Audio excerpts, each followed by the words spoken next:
Bien, chicos, buenas noches. Siendo las 8:40, vamos a iniciar con nuestra ponencia del día de hoy. En esta oportunidad, el tema es investigación en simulación clínica. Para ello, pues tenemos a una gran ponente que viene a ser la doctora María Vallejos, quien ha tenido un diplomado de docencia en salud en la Universidad Científica del Sur. También el curso de facilitadores en simulación clínica en la UNAM y a su vez es docente de la clínica de simulación de la Universidad Científica del Sur, a quien le recibimos con una cálida bienvenida y pues ponente puede comenzar con la sesión del día de hoy.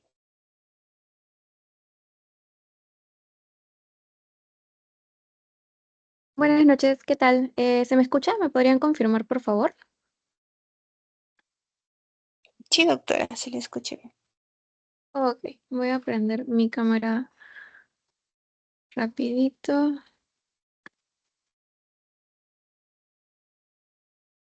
¿Qué tal? Buenas noches. A ver, voy a compartir el PowerPoint. Un segundito.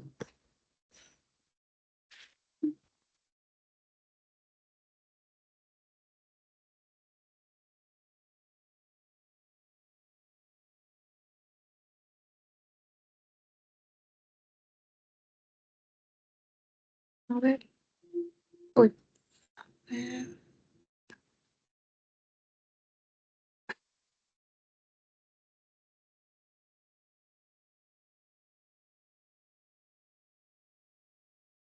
Ay, salí.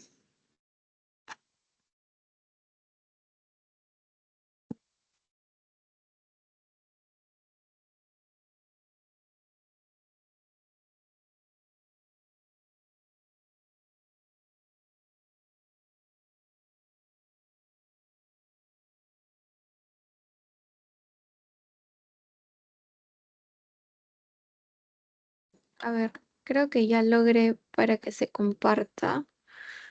A ver. Creo que aquí. Listo. ¿Logran ver la presentación? ¿Sí se logra ver? Justo la compartí. A ver.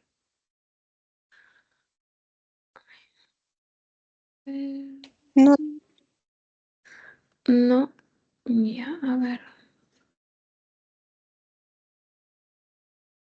Ahora, ay, se desconecta solo. A ver, un ratito. Voy a intentar conectar mi laptop porque está con baja batería. De repente por eso se desconecta.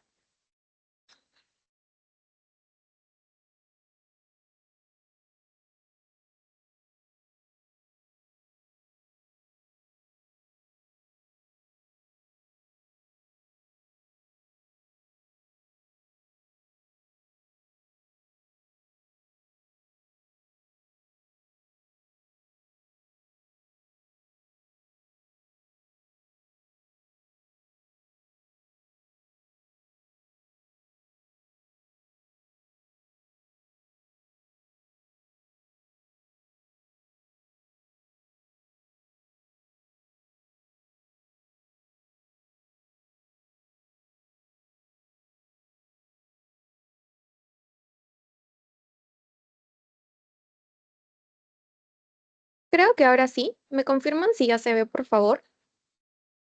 Sí, ya se ve. Ok, perfecto. A ver. Entonces, bueno, bienvenidos a todos. El día de hoy vamos a hablar de un tema muy, muy interesante que vendría a ser la investigación en simulación clínica. Entonces, quien les habla soy la doctora María Fernanda Vallejos. Como ya dijeron en la introducción anterior, pues soy docente de la clínica de simulación de la Universidad Científica del Sur y al momento también soy la responsable de toda el área de investigación de la clínica. Entonces, estoy muy contenta de poder estar con ustedes el día de hoy y vamos a hablar un poquito de este tema y de esta área de la investigación en simulación clínica.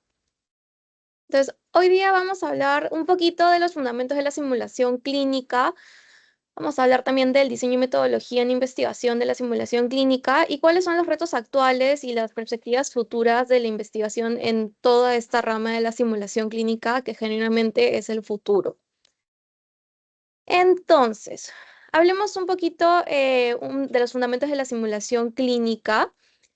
Vamos a hablar primero de los conceptos básicos de simulación clínica. Entonces, según nuestro diccionario de la Sociedad de Simulación, la simulación es una técnica que crea una situación o un entorno para permitir que las personas experimenten una representación de un evento real con el propósito de practicar, aprender, evaluar, probar o adquirir comprensión de sistemas o de acciones humanas. Entonces, en la parte de simulación clínica vendría a ser enfocado hacia todo lo que vendría a ser el desarrollo, adquisición y práctica de habilidades técnicas y no técnicas, que también vienen a ser habilidades blandas, en todo lo que vendría a ser ciencias de la salud. La simulación clínica, algo muy importante que recalcar, es que no es exclusivamente de una carrera, sino que es algo que se hace de manera interprofesional y tenemos a nivel internacional organismos como el INALEX, que fueron fundados, por ejemplo, por enfermería, que son los pioneros en la simulación clínica en el área de ciencias de la salud.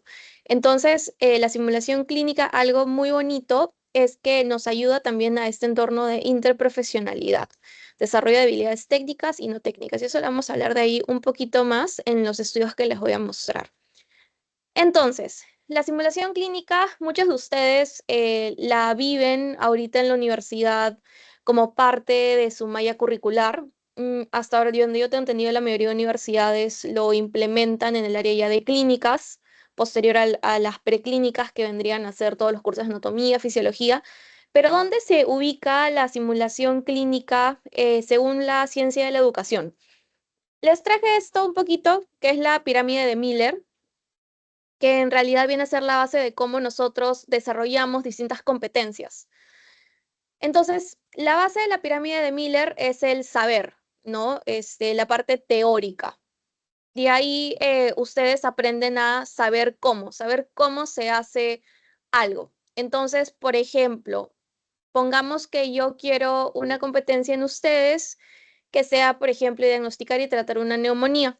Primero ustedes tienen que saber qué es una neumonía, ¿no? Entonces, por eso en sus bases ustedes estudian anatomía, fisiología, histología. Primero saben cuáles son las partes del pulmón, cómo funciona el pulmón, histológicamente cómo es el pulmón.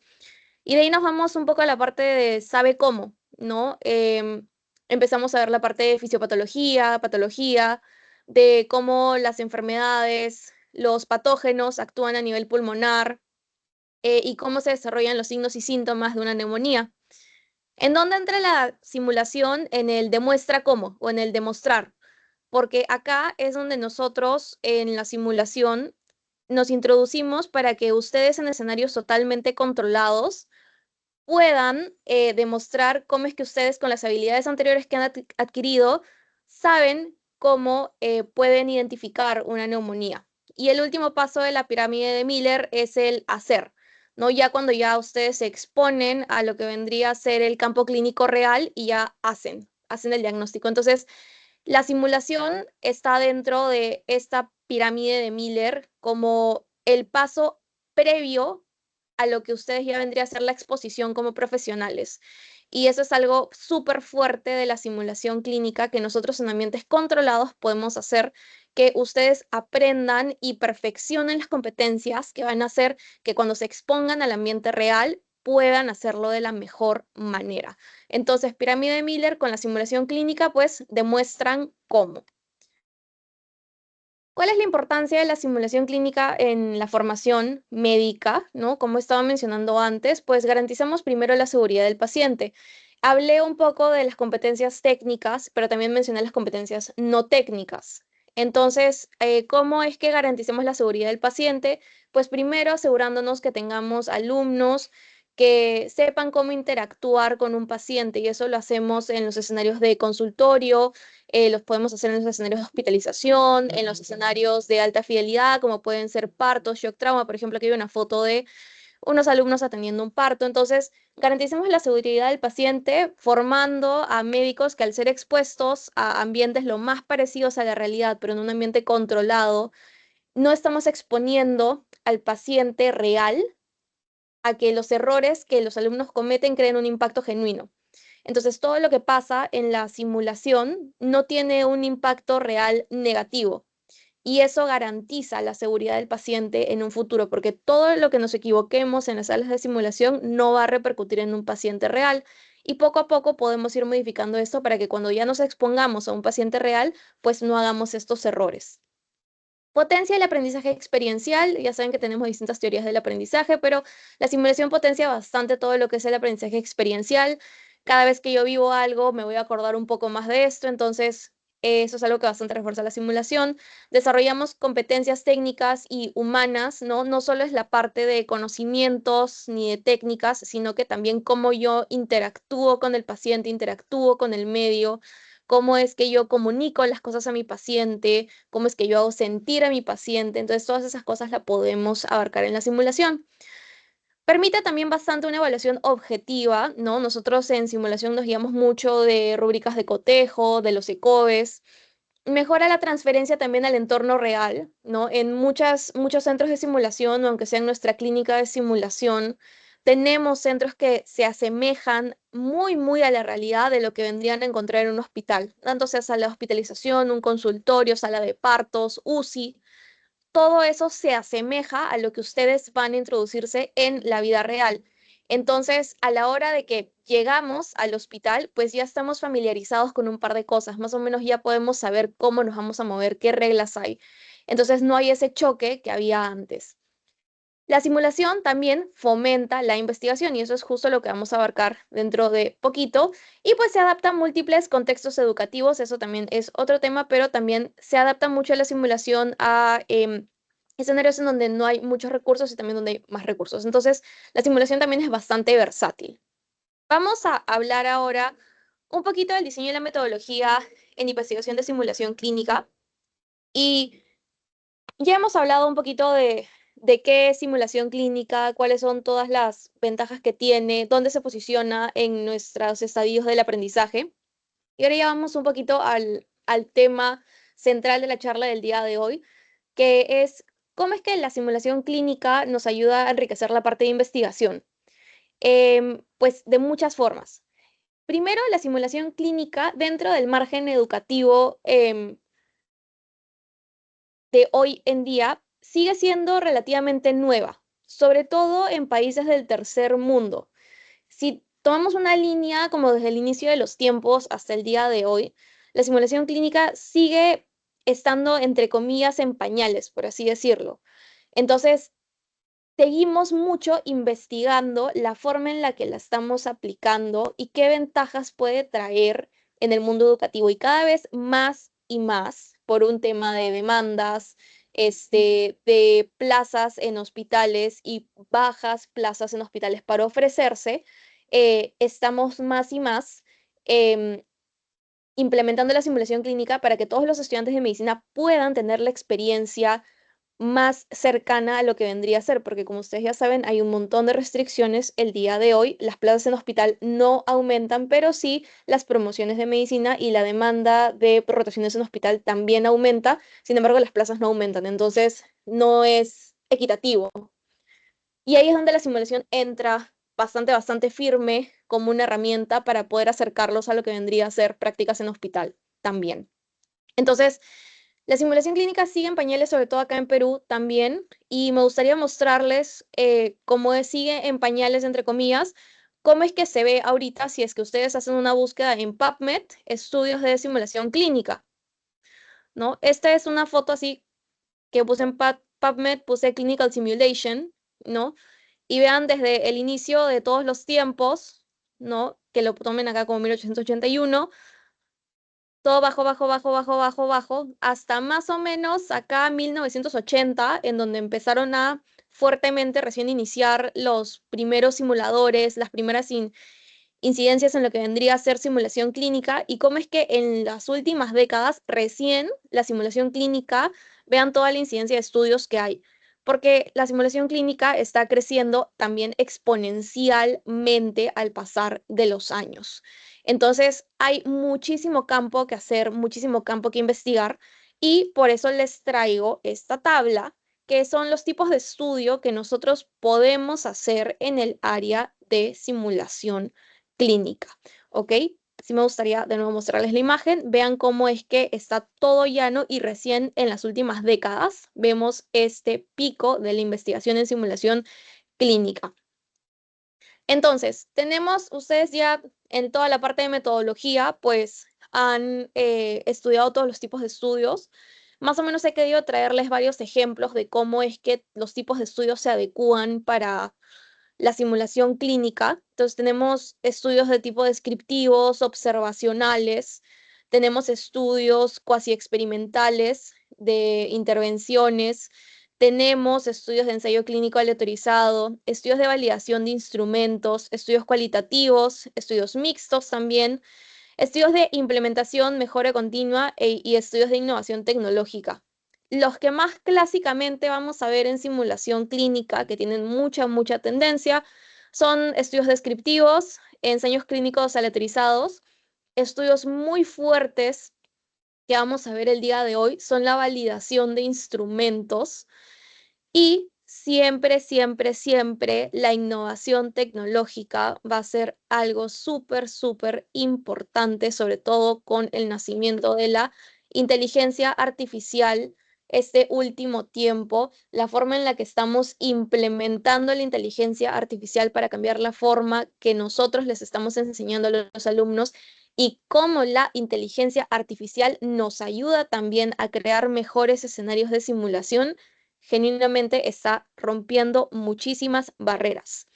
Entonces, voy a pasar a darles un par de ejemplos de los estudios que podemos encontrar y básicamente qué intervenciones se hacen para que tengan un par de ideas de cómo es que en simulación hacemos las intervenciones.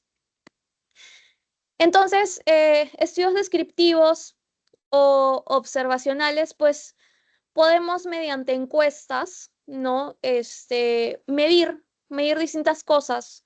Podemos medir la percepción de los alumnos, podemos medir la satisfacción de los alumnos, podemos medir datos demográficos, podemos medir datos socioculturales, ¿no? Y acá para que vean que la simulación clínica es, como lo dije desde el inicio, interprofesional, pues estos son estudios que se hicieron en enfermería, ¿no? Tenemos un estudio descriptivo de la satisfacción de los estudiantes de grado de enfermería en las prácticas de simulación clínica de alta fidelidad, ¿no? Entonces, básicamente lo que se hizo en este estudio de acá es que se les daba a los alumnos encuestas posterior a las simulaciones de alta fidelidad con todas sus partes y medían mediante ciertos instrumentos cómo los alumnos de enfermería estaban percibiendo las sesiones de alta fidelidad, si sentían que tenían un impacto en su aprendizaje, si sentían que estaban mejorando a lo largo de las sesiones, si es que sentían que genuinamente estaban aprendiendo y estaban desarrollando las competencias.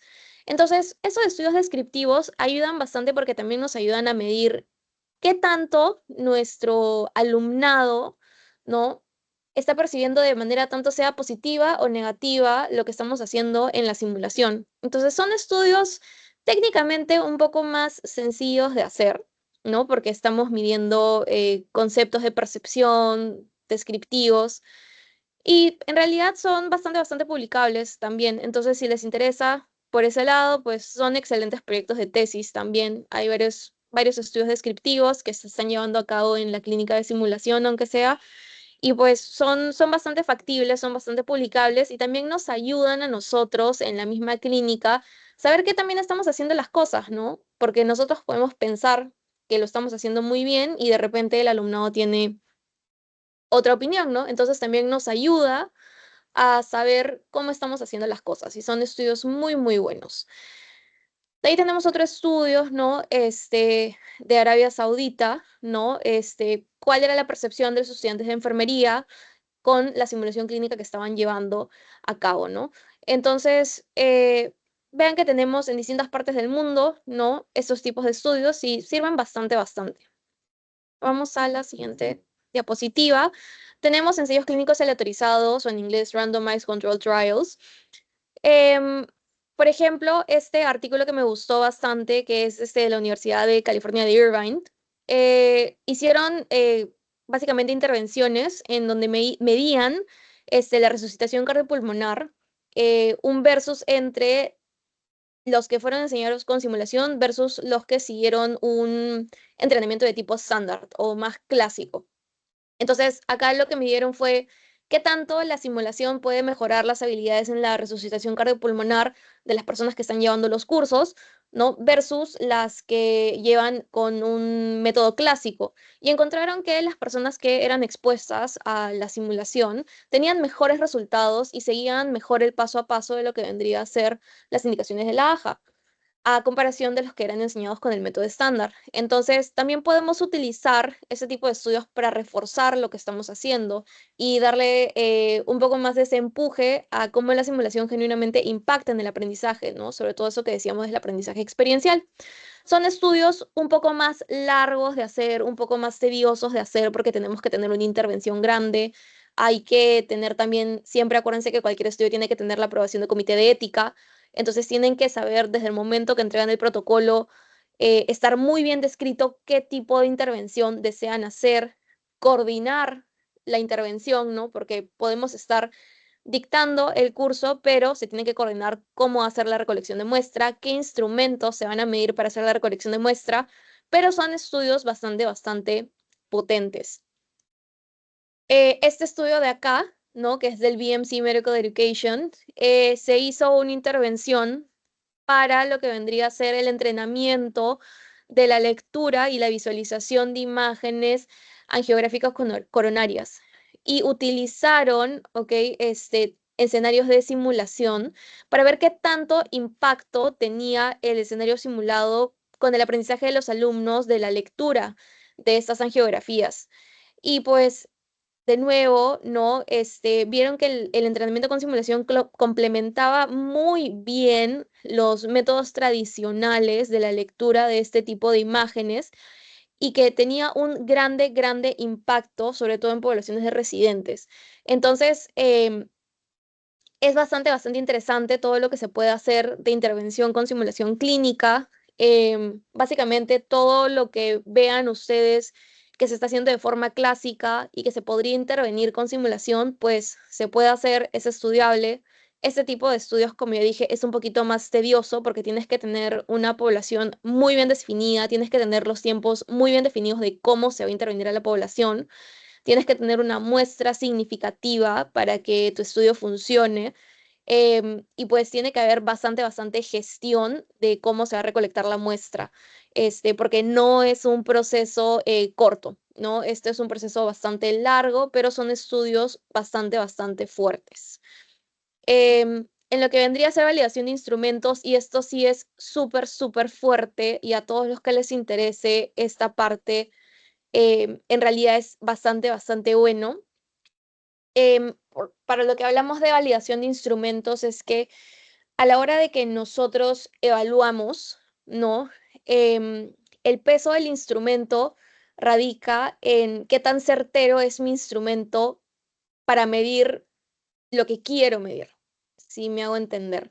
Entonces, por ejemplo, si es que yo quiero medir, no sé, razonamiento clínico, ¿no? Voy a querer buscar una herramienta que esté validada para medir razonamiento clínico, o sea, que tenga un respaldo científico de que esa herramienta me va a medir de manera correcta. ¿Cómo conocemos estos instrumentos en nuestra práctica médica normal? Pues, por ejemplo, para insuficiencia cardíaca, los criterios de Framingham, ¿no? Es un instrumento que nosotros utilizamos. ¿En qué otra cosa? Por ejemplo, el NIS es un instrumento que nosotros utilizamos para lo que vendría a ser accidentes cerebrovasculares. Entonces, esos instrumentos que utilizamos en la práctica médica, pues también tenemos instrumentos para todo lo que vendría a ser la educación. Y lo que está súper fuerte ahora en simulación es la validación y creación de estos instrumentos para medir cómo es que estamos llevando a cabo la simulación clínica. Entonces, este estudio de acá, de la derecha, es algo que es súper bueno, que es el instrumento de SSQI, que es el Simulation Scenario Quality Instrument. Es un instrumento que ayuda a medir la calidad de los guiones escenarios que si es que han llevado simulación o van a llevar cursos de simulación, los alumnos saben que son expuestos a escenarios de consultorio y esos escenarios son escritos por el cuerpo docente. Este instrumento mide qué tan bien escrito está cada guión que nosotros implementamos en cada escenario. Entonces, esta herramienta es súper valiosa para todo lo que viene a ser la docencia y la calidad de material que nosotros estamos produciendo. Entonces, cada vez más y más se están creando y se están validando distintos tipos de instrumento para saber cómo es que la simulación genuinamente se está llevando a cabo de una manera muy objetiva. También tenemos la validación del instrumento CHEST, ¿ok? Que básicamente es para em, ver cómo es que los escenarios de simulación se están llevando a cabo en base a diferentes constructos. Y pues todo lo que viene a ser validación de instrumentos es bastante fuerte. Tenemos instrumentos también que se están implementando en simulación clínica, como es el Communication Assessment Tool, que estaba creado en un principio para pacientes y médicos de consultorio, y pues que también se puede implementar ahora en lo que vendrían a ser escenarios simulados, ¿no? Siendo el estudiante de medicina el rol del médico y el paciente simulado el rol del paciente. Entonces, estos instrumentos se pueden validar y se pueden implementar a la simulación clínica y son grandes estudios, también son bastante publicables, requiere de bastante trabajo también, sin embargo, son estudios bastante potentes y que ayudan muchísimo al pueblo docente de simulación a saber cómo estamos haciendo las cosas, ¿no? O sea, de nuevo, el mejor mensaje de investigación es que podemos pensar que estamos haciendo algo o podemos pensar que algo es, pero si no lo investigamos no lo sabemos. Entonces, esta parte de validación de instrumentos súper fuerte, súper potente. Si les interesa, son estudios súper buenos, entonces yo sí los animaría a esta parte de acá. Hay mucha parte conceptual también, es bien difícil armarlo, pero son muy interesantes y muy publicables. En los estudios cualitativos, pues, como siempre, ¿no? Son un poco más subjetivos, ¿no? Podemos explorar, por ejemplo, pensamientos, ¿no? Partes subjetivas, comentarios, ¿no? Cómo es que los alumnos de repente se pueden sentir a través de la implementación de algún proceso. Entonces, son estudios un poquito como, no diría trabajosos, pero son estudios un poco más de respuestas subjetivas y que de repente más me van a servir para saber, por ejemplo, cómo es que mi alumnado de nuevo se siente, ¿no? Entonces, es parecidos a los descriptivos, sin embargo, también son publicables. Habría que ver muy bien en este tipo de estudios cuál es el objetivo. Normalmente, para que sean lo más llamativos posibles, es, por ejemplo, cuando se quiere implementar algún proyecto nuevo. Entonces, por ejemplo, si yo quiero implementar un proyecto, no sé, en la clínica de simulación, en donde yo expongo a los pacientes, a los alumnos, a cierto tipo de escenario y de ahí quiero saber cómo se sintieron, pues ahí esa sería mi intervención, ¿no? En ese tipo de reacción del alumno, cómo se sintió el alumno, para yo más o menos poder medir si es que mi intervención fue positiva o no. Este tipo de estudios son bastante buenos y son bastante descriptivos, pero el objetivo tiene que estar muy bien redactado y necesito saber específicamente qué es lo que quiero obtener.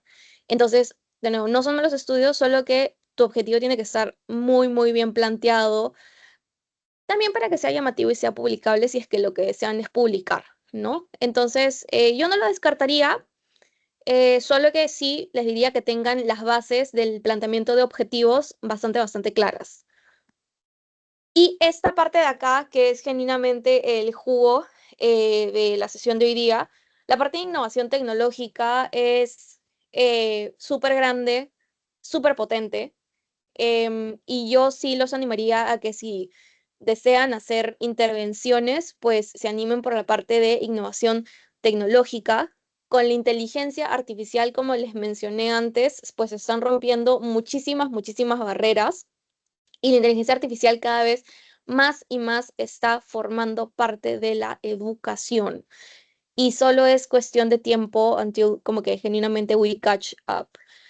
La inteligencia artificial, en los últimos congresos en los que yo he estado, tenemos herramientas de inteligencia artificial para feedback, tenemos herramientas de inteligencia artificial para debriefing, que es el feedback que les hacemos cuando tenemos escenarios de alta fidelidad.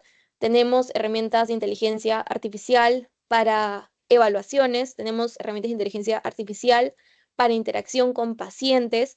Entonces, todas esas cosas son muy poderosas y muy, muy innovadoras.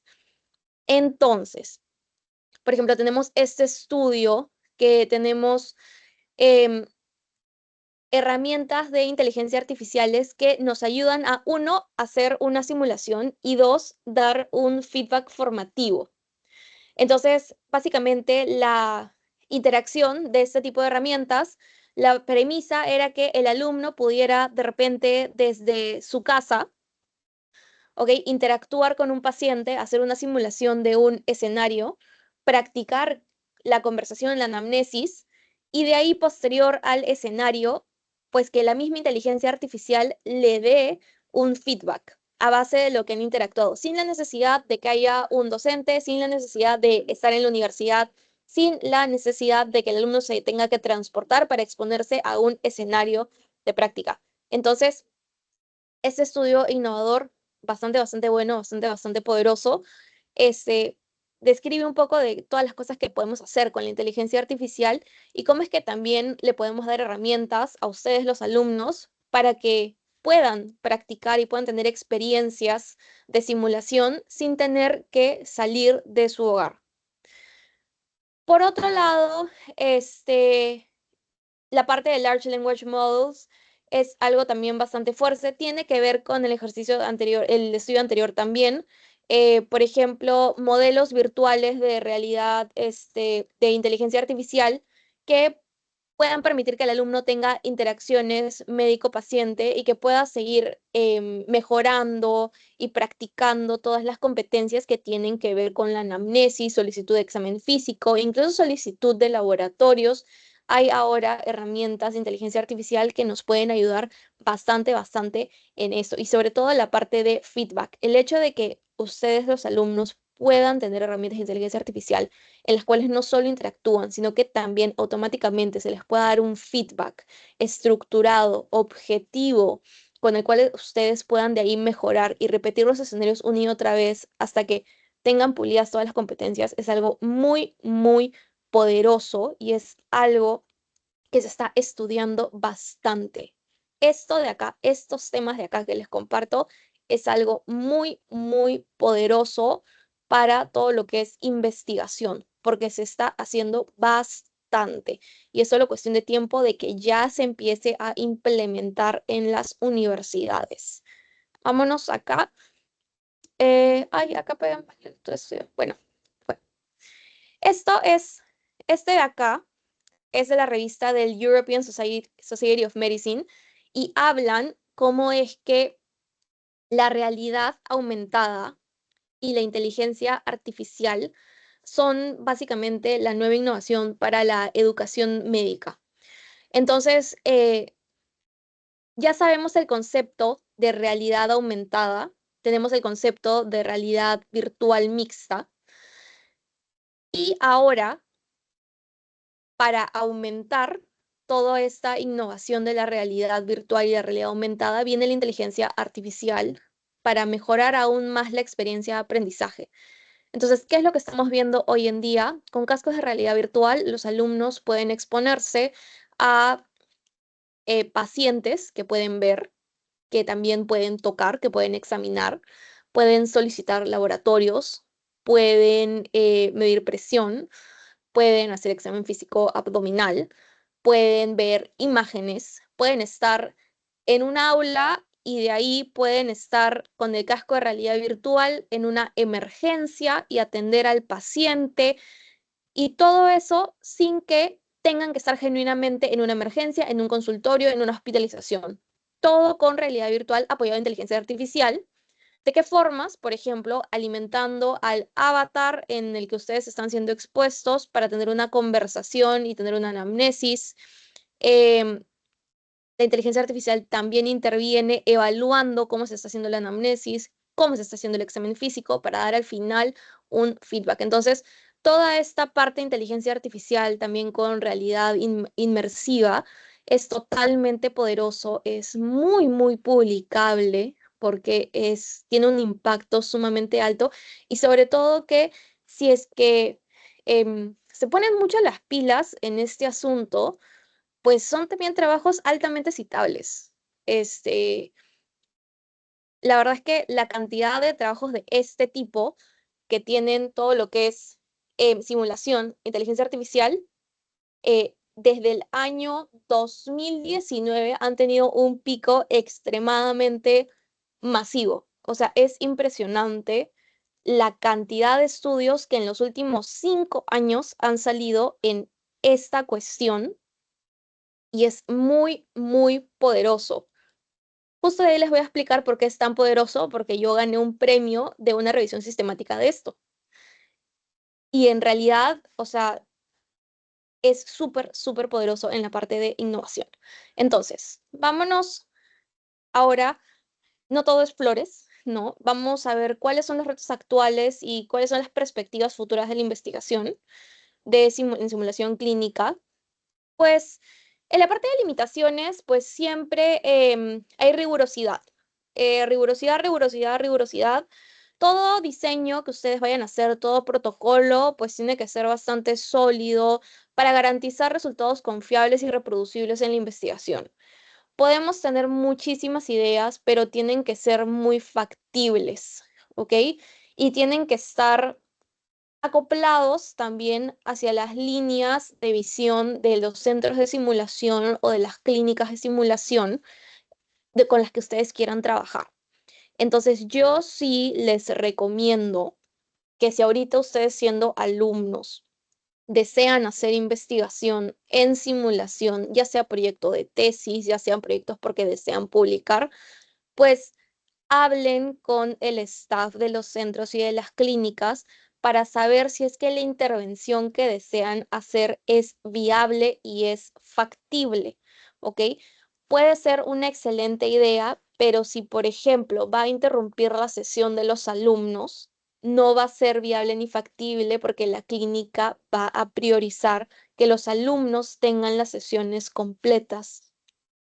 ¿Ok? Entonces, tiene que ir de la mano con todas las normativas y regularizaciones de la clínica de simulación. Entonces, yo sí les recomendaría, si es que no hay un encargado de investigación per se del centro o de la clínica, pues hablen con los docentes de la clínica para ver qué tan factible es la intervención que van a hacer, o en todo caso que los ayuden y les den ideas de cómo puede ser factible la idea que tienen para que no tengan el choque que yo he visto muchos alumnos han tenido en mi universidad, que entregan un protocolo, el protocolo lo evalúan, de ahí vienen a la universidad diciendo, ok, esta es mi idea, y pues al final no es tan factible y tienen que hacer modificaciones. Es mejor hacer las modificaciones antes que tener que hacerlas después para que de alguna forma el proyecto pueda salir adelante. Entonces, eso sí es lo que yo les recomiendo mucho.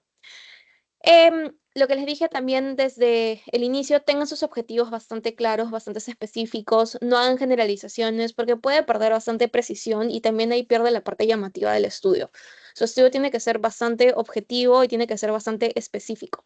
Entonces, tanto su objetivo general como objetivos específicos, trabájenlos bastante bien. Yo, en lo personal, en todo lo que es investigación, hasta ahora he visto, si tu objetivo general está bien y tus objetivos específicos están bien, todo el resto del estudio va a estar bien, porque de ahí parte toda la investigación. La parte ética, por último, es algo bastante, bastante importante. Tienen que saber cuidar la ética dentro de todos los aspectos, la privacidad de los estudiantes, lo que vendrían a ser los contratos de confidencialidad, la parte de no intrusividad. Acordémonos que una de las partes de la simulación es que estimula primero la seguridad del paciente, pero sobre todo también es un ambiente controlado en donde el alumno puede cometer errores sin ser juzgado.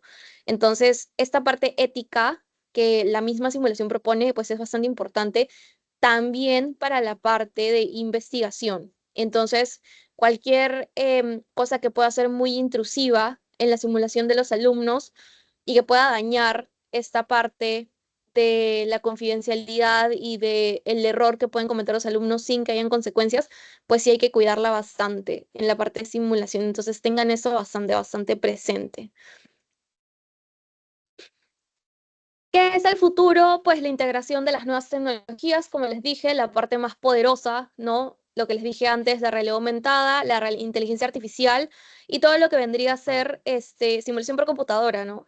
El hecho de yo poder exponerme a un escenario de simulación en mi laptop, en mi iPad, en mi teléfono, es algo sumamente poderoso porque significa que yo no necesito ir a mi centro, a mi clínica, para seguir mejorando mis habilidades técnicas y no técnicas, sobre todo si es que esta simulación por computadora está respaldada por una inteligencia artificial que no exige que yo tenga un docente. Entonces, esta parte es muy, muy poderosa. Y la parte de realidad aumentada, pues el hecho de que yo me pueda transportar desde mi hogar o desde un aula de la universidad a una emergencia, un consultorio, una hospitalización, a una sala de partos, etcétera, es muy, muy poderoso. Entonces, esta es la parte que es el futuro de todo lo que vendría a ser simulación clínica.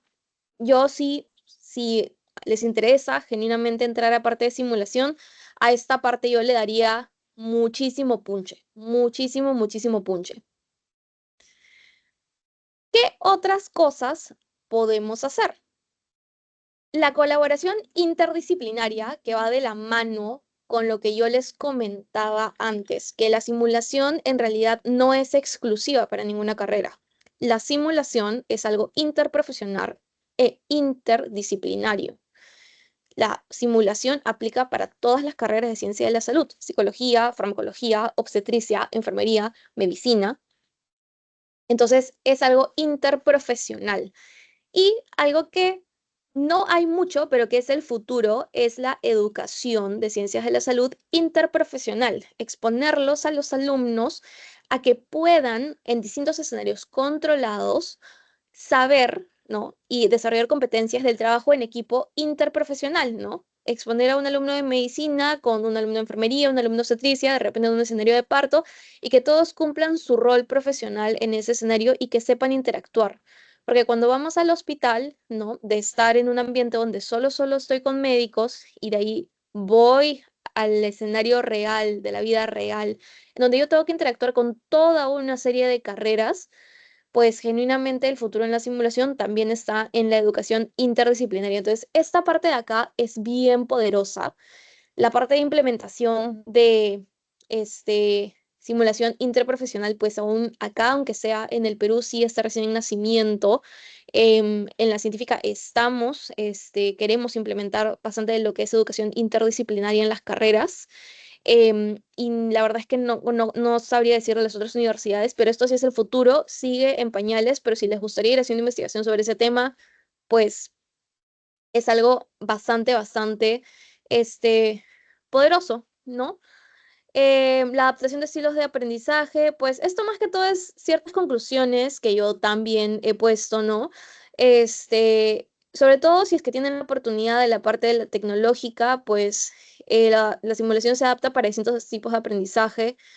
Y también es un tema bastante, bastante importante para abarcar, ¿no? Cómo es que la simulación se refuerza como una de las bases para el aprendizaje. De repente, el aprendizaje experiencial puede ir ocupando un lugar antes de lo que ya está siendo ocupado en la simulación clínica y de repente no tener cursos de simulación clínica a partir de cuarto año, sino que antes. Entonces, esa pregunta también está por ahí y se podría explorar.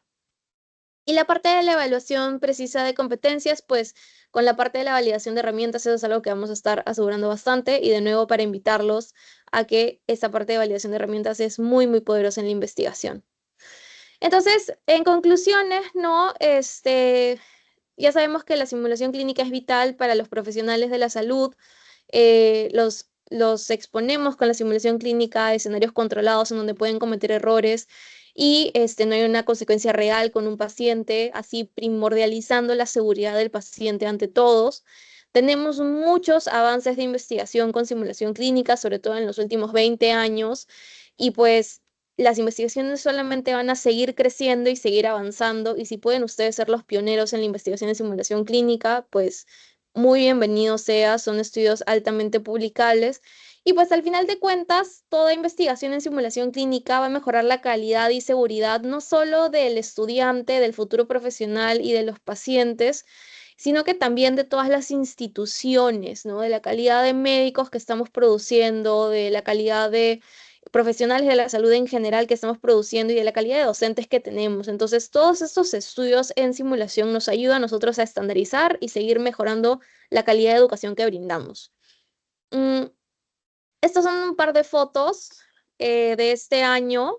Em, Acá son unos paneles que presentamos en unos congresos. Yo tuve una oratoria oral.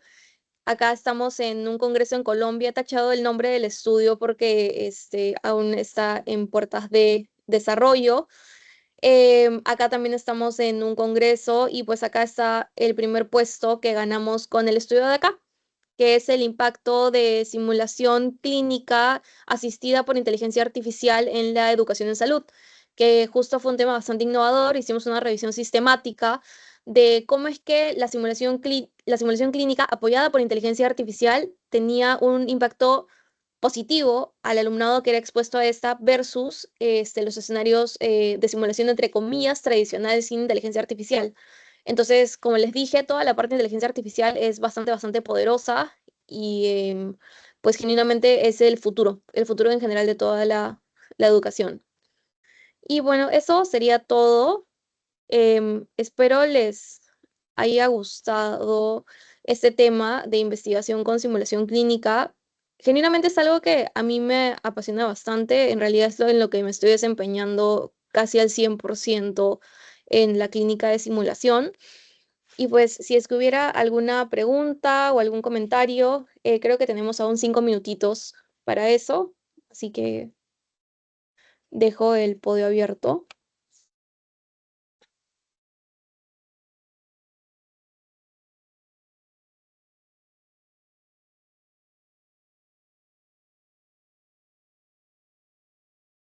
Muchas gracias, doctora. La ponencia estuvo muy interesante y pues si alguno tiene alguna duda, chicos, con confianza prendan su micrófono y consulten las dudas que tengan.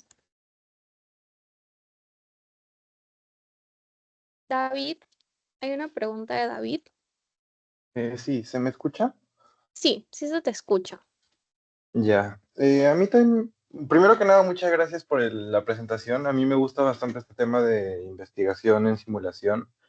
Y justo una idea que se me había ocurrido antes, tenía una pequeña limitación porque estaba pensando en el aspecto ético de estas investigaciones, en el sentido de que, por ejemplo, si se comparan dos formas de aprender y uno de los grupos obviamente es mediante simulación. Mi duda es si es que respecto a la ética, el grupo que no se ve expuesto a la simulación estaría como limitando su aprendizaje y todo eso, y quería ver si es que eso era problemático o algo similar, ¿no? Claro, ahí, por ejemplo, lo que yo te recomendaría es que normalmente cuando hacemos ese tipo de intervención, ¿no? No lo hacemos en un entorno de semestre regular, si me hago entender. Lo que normalmente se hace para preservar esa parte ética es tener mapeado alumnos de qué ciclo de la universidad nosotros queremos intervenir. Por ejemplo, no sé, décimo ciclo. Y lo que hacemos es que de manera voluntaria los alumnos aceptan participar dentro de horas extracurriculares de ciertos talleres en donde se les va a enseñar tema A, tema B, tema C.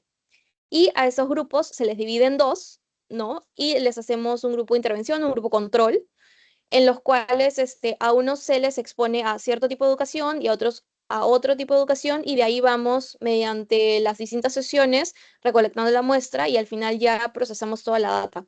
¿Por qué? Porque el tema en lo que vendría a ser los semestres regulares, pues sí, efectivamente, la parte ética no nos permite intervenir en el semestre regular porque puede ser perjudicial o podríamos estar em, como favoreciendo más un grupo de cierto tipo de educación y no sería ético. Entonces, normalmente cuando hacemos ese tipo de intervención es primero alumnado voluntario a participar y pues lo hacemos dentro de horas extracurriculares para el alumnado. Normalmente les incluimos que viene con break, con café, etcétera. Y pues al final de cuentas, si es un tema interesante y que de repente los puede ayudar de alguna forma, pues hay muchos alumnos que de manera muy contenta vienen, participan y pues muchos hasta salen muy contentos porque dicen, oigan, este tema que vimos me ayudó de ahí después y pues es como que un ganar-ganar. Pero sí, en el semestre regular, bastante difícil que se haga por el tema ético. No sé si te ayudé con esa respuesta, David. Sí, doctora, muchísimas gracias. Y de la mano de eso también, otro de los conflictos que me había fijado es, por ejemplo, en la parte de simulación, ¿Mm? el financiamiento creo que puede ser un problema, sobre todo considerando digamos que hay actores pagados, en el caso de que se quiera hablar de anamnesis, todo esto de semiología, o todos los equipos necesarios. Entonces, bajo su experiencia, Ujú. cuando se va a un centro de simulación a proponer estos planes, ¿suelen apoyar en ese aspecto o cómo se suelen realizar esas investigaciones? Bueno, normalmente los centros de investigación de las universidades ofrecen becas de financiamiento. Entonces, si tenemos un grupo de universitarios que desea un financiamiento bastante elevado, porque, por ejemplo, se tienen que comprar distintas maquinarias, etcétera, pues lo que recomendamos siempre es que apliquen a esa parte de becas de financiamiento de centros de investigación.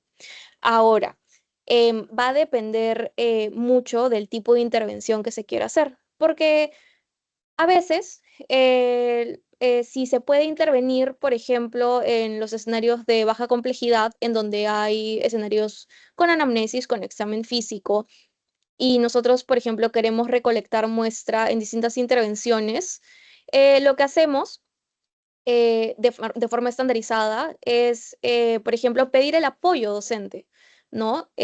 Por ejemplo, si es que nos gustaría medir habilidades blandas en estudiantes que se exponen a baja complejidad, pues los entrenamos al personal docente y entrenamos al personal de pacientes simulados para que sepan implementar las herramientas de medición de las habilidades blandas y que les sepan dar feedback dirigido y que puedan abarcar estas competencias de buena manera a los alumnos. Entonces, por esa parte, el apoyo docente, pues siempre, siempre está, porque también uno de los pilares siempre va a ser fomentar la investigación del cuerpo estudiantil. Entonces, ahí va de nuevo la parte que yo siempre recomiendo, cuando vayan a hacer un protocolo con un objetivo fijo de querer intervenir y donde los docentes tengan que participar, sí pónganse en contacto con los docentes de la clínica, porque normalmente siempre se brinda ayuda. Eh, yo, aunque sea hasta el momento, se comparten cuestionarios al final de las sesiones, podemos poner también QRs. Si se tiene que específicamente implementar una herramienta, por ejemplo, tuvimos una tesis que implementaba nuestros pacientes simulados, y se les entrenó a los pacientes a cómo tenían que utilizar la herramienta y lo utilizaron. Entonces, esas cosas per se no tienen un costo extra porque el cuerpo del centro de simulación lo comparte con los docentes y lo comparte con el personal de pacientes y pues así es, aunque sea como trabajamos en mi clínica, ¿no? Con la parte de fomentación de investigación, pues siempre damos la mano, siempre damos las puertas abiertas para que vengan, pero si se necesita sí la compra, yo lo que sí aconsejaría es que apliquen a las becas de los centros de investigación, que sí les van a dar muchísimo más financiamiento si necesitan las compras muy específicas de ciertos recursos que el centro o la clínica no tenga. Si no, yo sí les diría que hablen con el personal de este docente de los centros y pues pónganse en comunicación en qué cosas tendrían que intervenir, qué cosas que hacer. De repente el docente con el que más interactúen les pida también estar en el estudio y pues obviamente se le incluiría por el rol que tendría en la parte de gestión, pero en realidad es muy, muy factible. Hasta ahora no hemos tenido muchos problemas en esa parte. La mayoría de alumnos que tenemos, varios alumnos que hacen tesis con nosotros, pues se les ha dado las puertas abiertas para eso y si se necesita una intervención más puntual, se entrena al cuerpo docente del grupo de muestra o se entrena al paciente simulado. Si no, no hay ningún problema. Listo, doctora, muchísimas gracias.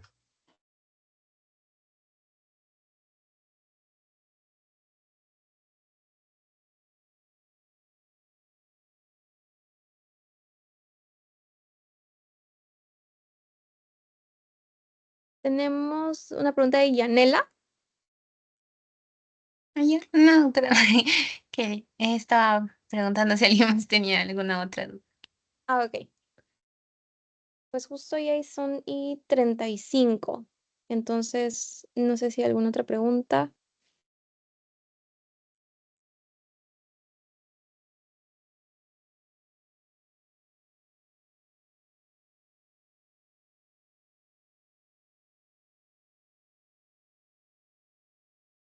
Parece que ha quedado todo claro y así muchas gracias, doctora. Ha sido una ponencia bastante interesante y pues esperamos contar con su apoyo en próximas ocasiones.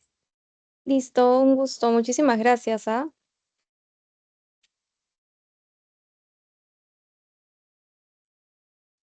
Bien, chicos, por favor no se retiren. Voy a pasar a compartir el link de QR del pase final de la ponencia del día de hoy, el cual se va a mostrar en pantalla durante 10 minutos y ya si mientras van registrándose ya pueden ir retirándose de sala.